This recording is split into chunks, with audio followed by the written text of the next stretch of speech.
লক্ষ্মীর ভান্ডার ঢুকেছে কিনা তা চেক করার জন্য প্রথমেই একটি যে কোনো ব্রাউজার ওপেন করে নিন। তারপর টাইপ করুন socialsecurity.wb.gov.in, লিখে সার্চ বাটনে ক্লিক করুন।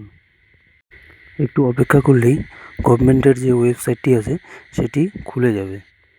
আমরা স্ট্যাটাস চেক করার জন্য এখানে যে অপশনটি আছে ট্র্যাক অ্যাপ্লিক্যান্ট স্ট্যাটাস, ওটাতে ক্লিক করতে হবে। ওখানে ক্লিক করলেই দেখবেন পরের ইন্টারফেসটি ওপেন হয়ে যাবে। এখানে আমরা সার্চ ইউজিং এই অপশানটিতে ক্লিক করব।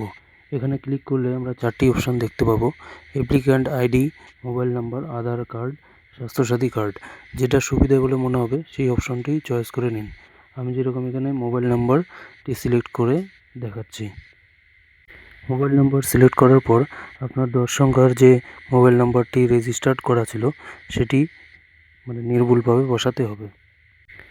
মোবাইল নাম্বার বসানো হয়ে গেলে ওখানে ক্যাপচার কোড দেওয়া আছে, যেরকম ক্যাপচার কোড দেওয়া আছে এক্স্যাক্টলি সেরকম ক্যাপচার কোড বসাতে হবে। ক্যাপচার কোডটি বসাতে ভুল করলে হবে না, তাই সুন্দর করে ক্যাপচার কোডটি ভালোভাবে দেখে তারপর বসিয়ে নিন। ক্যাপচার কোডটি বসানো হয়ে গেলে নিচে একটি অপশান সার্চ অপশান আসবে, সেই অপশানে ক্লিক করুন। এরপর নিচে ডিটেলস চলে আসবে। যেমন এখানে দেখুন প্রথমে যে অ্যাপ্লিকেশানটি করা হয়েছে সেটি রিজেক্ট করা হয়েছিল, সেটি এখানে দেখিয়ে দিয়েছে। এরপর এখানে নিচে আরেকটি অপশান আসবে পেমেন্ট স্ট্যাটাস।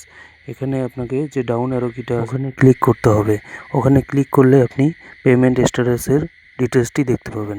এবার পার্টিকুলার আপনি যে ফিনান্সিয়াল ইয়ারের পেমেন্ট স্ট্যাটাস দেখতে যাচ্ছেন সেই ফিনান্সিয়াল ইয়ার সিলেক্ট করে নিলেই নিচে পেমেন্ট ডিটেলসগুলো দেখতে পারবেন। ঠিক এভাবেই আপনারা আপনার লক্ষ্মীর ভান্ডারের টাকা ঢুকেছে কিনা তা চেক করে নিতে পারেন। ভিডিওটি দেখার জন্য ধন্যবাদ।